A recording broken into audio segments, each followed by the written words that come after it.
3 years ago, I did everything right with a woman. I was honest. I was available. I texted back immediately. I told her exactly how I felt. I was the man every dating coach told me to be. She blocked me after 2 weeks. No explanation. No warning. Just gone. Then I watched her date a guy who forgot her birthday. A guy who barely texted her back. A guy who made her cry twice in 1 month. And she's still with him today. That's when I stopped listening to what women say, and I started studying what actually works. What I found changed everything. Arthur Schopenhauer spent his entire life studying human desire, and he discovered something that will make you uncomfortable. He said love is not the beautiful thing society tells us it is. Love is nature's trick, a blind force he called the will to life that uses us as instruments for its own purpose. And here is the disturbing part. Schopenhauer proved that we desire most intensely what is hardest to obtain. What withdraws from us? What remains just out of reach? The moment you become completely available and predictable, you kill the very mechanism that creates love. Stay with me, because in the next 20 minutes, I'm going to show you Schopenhauer's complete blueprint for making women fall in love. Not the fairy tale version, the dark truth that actually works. Let me tell you about 2 men, both pursuing the same woman. Man number 1 does everything the internet tells him. He's vulnerable. He shares his feelings. He's always there when she needs him. He proves his loyalty every single day. He's the perfect boyfriend material. Man number 2, he's busy. He has his own life. Sometimes he doesn't text back for hours. When she asks where the relationship is going, he says, I'm enjoying this, but I don't plan my life around other people's timelines. Guess which one she's thinking about at 3 in the morning? If you said man number 2, you're starting to understand. But here's the question that haunts most men. Why? Why does being a good man seem to work against you?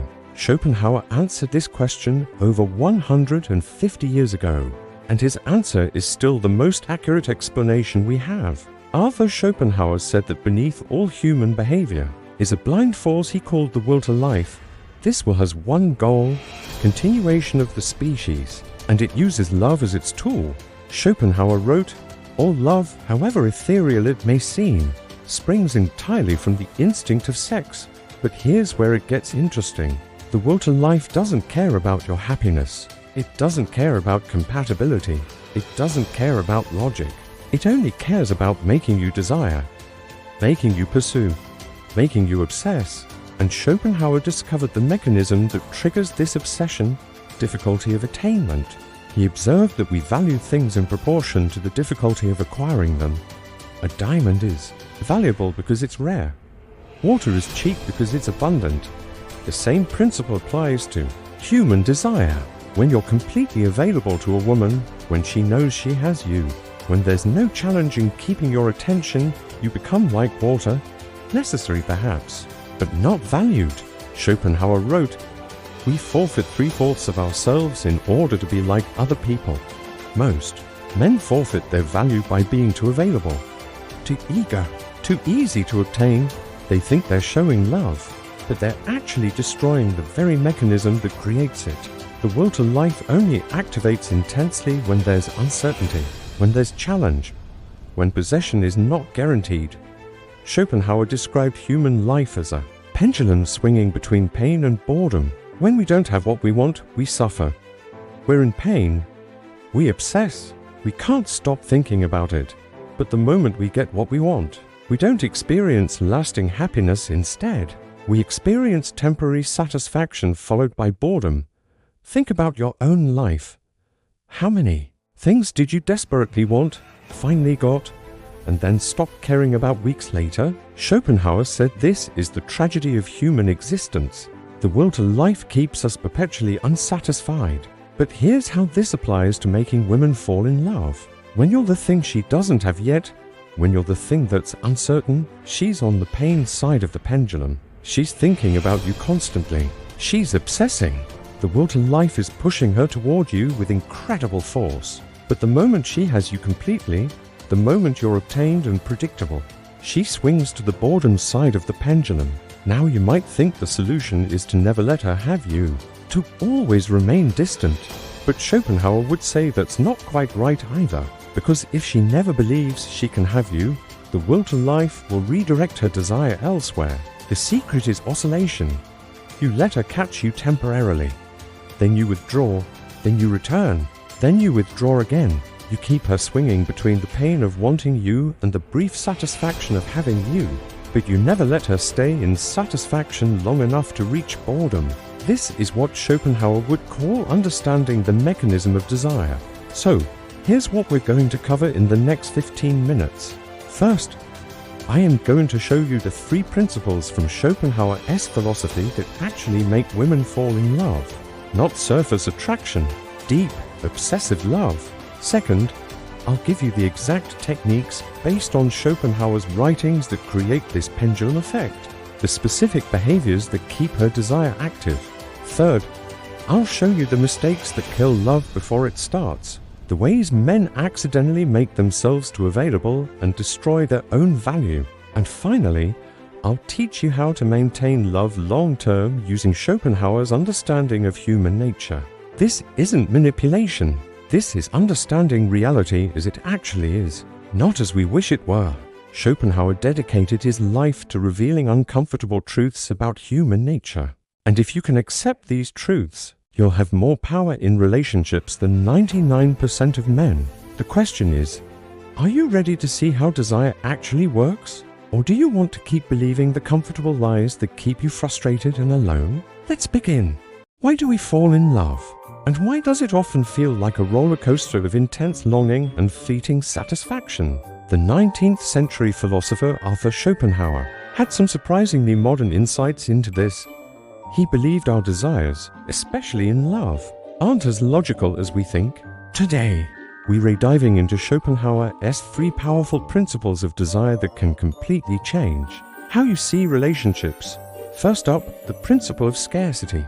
Schopenhauer observed that we inherently desire what is difficult to obtain. Think about it. The forbidden fruit, the one that got away, the challenge of winning someone's affection. It's not just about the person themselves, it's about the chase. When something is readily available, our desire for it often diminishes. But when there are obstacles, social barriers, distance, or competition, our desire intensifies. This is scarcity creating value.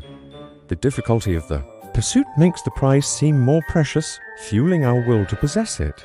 It's a fundamental psychological trigger. The more we have to work for it, the more we convince ourselves it must be worth it. This leads us to the second principle: the intellect serves the will. We like to believe we make rational choices in love. We create lists of ideal traits, we weigh pros and cons. But Schopenhauer argued that this is all a bit of a performance. Our intellect doesn't lead the way. It simply justifies what our will, our primal, instinctual desire already wants.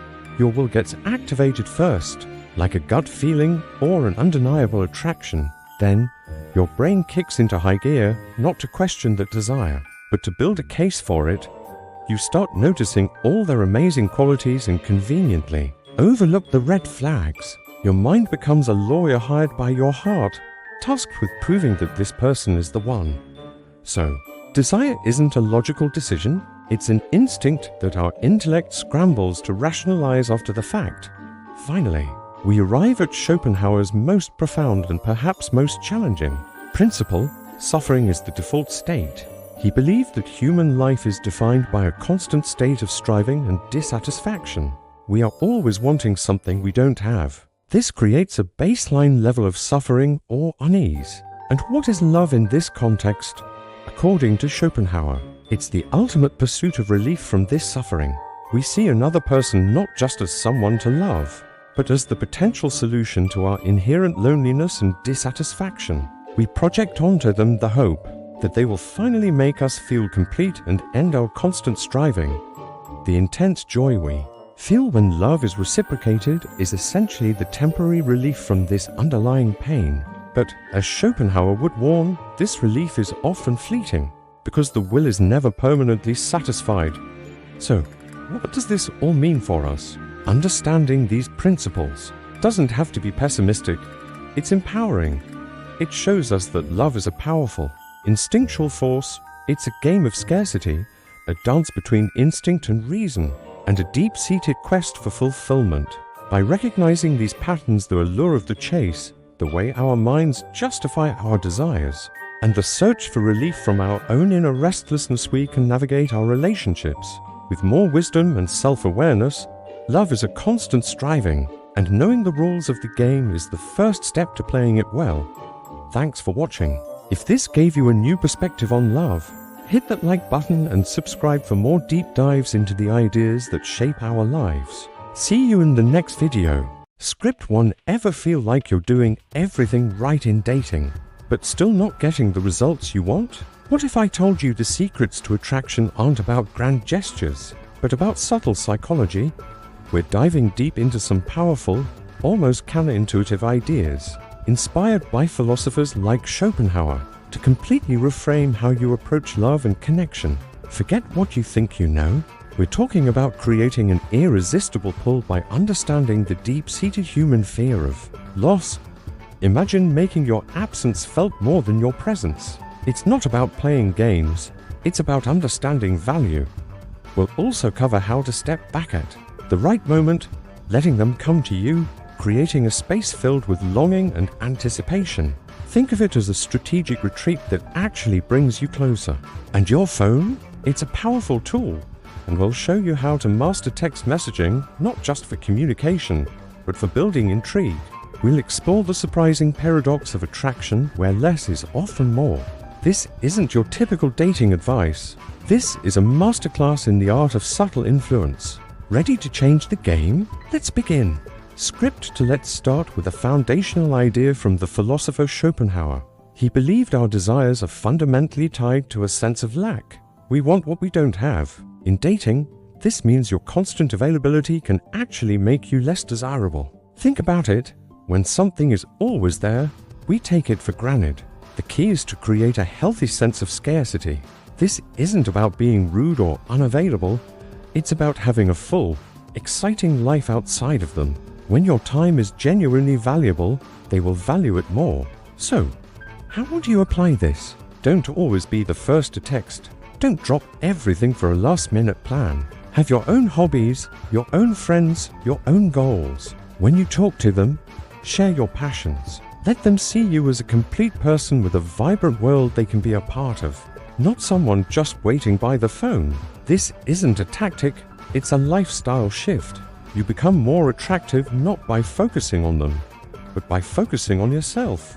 Your independence is your most magnetic quality. It communicates that you are a prize to be won, not a given. Script 3. Now let's talk about one of the most powerful psychological triggers, the fear of loss. Humans are wired to fear losing something more than they desire gaining it. In the context of attraction, this means someone might not fully appreciate you until they feel the possibility of you not being there. How do you create this fear without being manipulative? It's all about demonstrating your value and independence. When you have your own fulfilling life, your own standards, and you're not afraid to walk away from a situation that doesn't meet them, you subtly communicate that your presence is not guaranteed. It's not about making threats or giving ultimatums.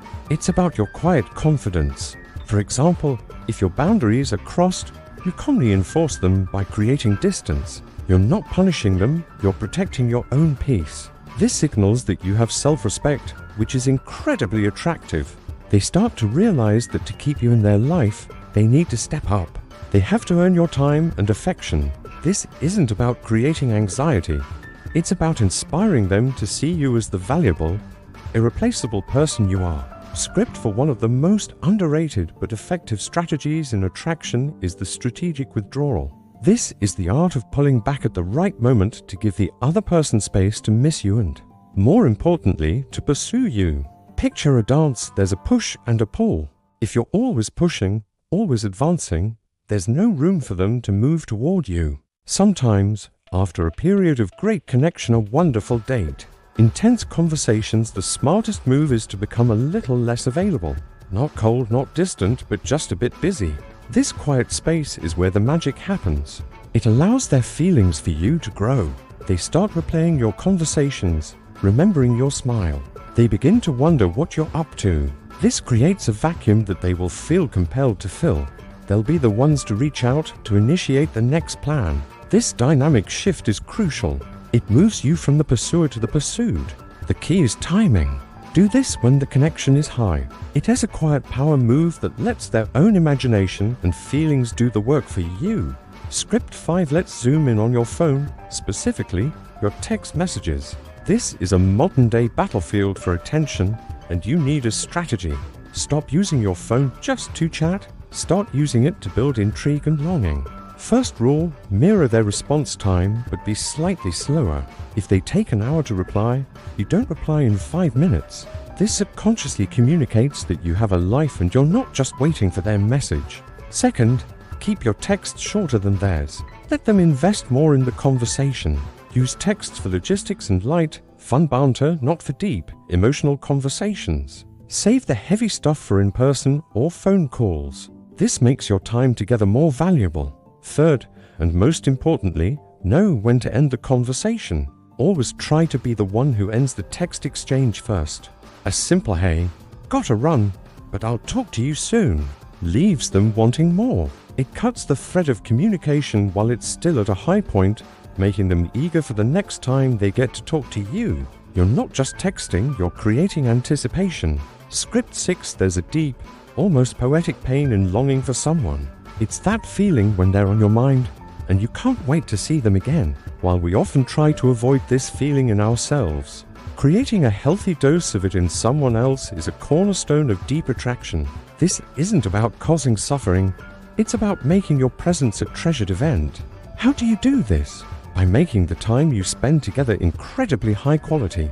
Be present, be engaged, create amazing memories, make them laugh, connect on a deep level. Then, after these peaks of connection, you allow for the natural valleys of absence. This contrast is what creates longing. They don't just miss you, they miss how they feel when they're with you. They crave that feeling of connection, laughter, and excitement. This is far more powerful than just missing your physical presence.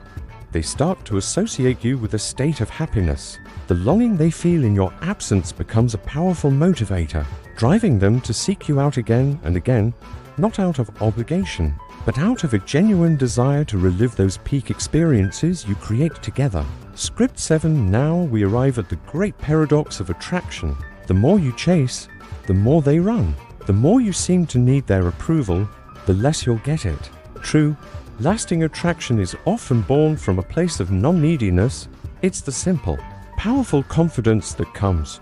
How do you make someone truly fall for you and keep that love alive? The philosopher Schopenhauer had some pretty intense ideas about this. Forget flowers and chocolates for a second. Let's dive into his mind. Schopenhauer believed that love, what we call romantic attraction, isn't really about personal happiness. It's about something much bigger, the survival of the species. He called it the will to life. This is the powerful, unconscious force driving all living things to reproduce. When you feel that intense pull towards someone, Schopenhauer would say it's not just your heart talking, it's nature's grand plan in action. So, how does this work? According to him, we're subconsciously attracted to people who balance out our own shortcomings. This is nature's way of trying to create the most perfect offspring possible. For example, a very tall person might be drawn to a shorter person, or a calm individual might be attracted to someone with a more fiery personality. It's all about creating equilibrium. Your brain is doing a lightning-fast calculation. Will our combined traits produce a healthy, well-adapted child? It's a bit cold, but it's a fascinating way to look at attraction. We think we're choosing based on shared hobbies or a great sense of humor, but Schopenhauer argues that deep down, it's a biological audit. Now, here's the tough part, making it last. Schopenhauer was notoriously pessimistic. He believed that once nature's goal is achieved or even just potentially achieved, like after a couple gets together, the intense feeling of love often fades. The illusion shatters. Why? Because the purpose has been served. The individuals might then realize they aren't actually that compatible on a personal level. The very qualities that once attracted them, that whole opposites attract thing, can become sources of conflict. That fiery personality you loved might now just feel chaotic. So, what's his secret to maintaining love? It's not about grand romantic gestures. It's about shifting from passionate love to a different kind of connection. Schopenhauer suggests that a lasting bond is built on something more like friendship, based on a harmony of character and mindset. Once the biological mission is complete, you need a new foundation. This means genuine companionship, shared values, and mutual respect. You have to move beyond that initial instinctual attraction and find a deeper, more conscious reason to be together. It's a challenging perspective, isn't it? The idea that love is a trick played on us by nature to ensure our species continues. But there's a valuable lesson here. While that initial spark is powerful and exciting, a truly enduring relationship needs more. It needs a solid foundation of friendship and understanding. So, while you're caught up in that whirlwind romance, remember to also build a connection that goes beyond just attraction. Cultivate a true partnership in the end. That might be the real secret to making love last a lifetime. Thanks for watching. What do you think about Schopenhauer's ideas? Let me know in the comments below. And don't forget to subscribe for more deep dives into life's biggest questions. See you next time.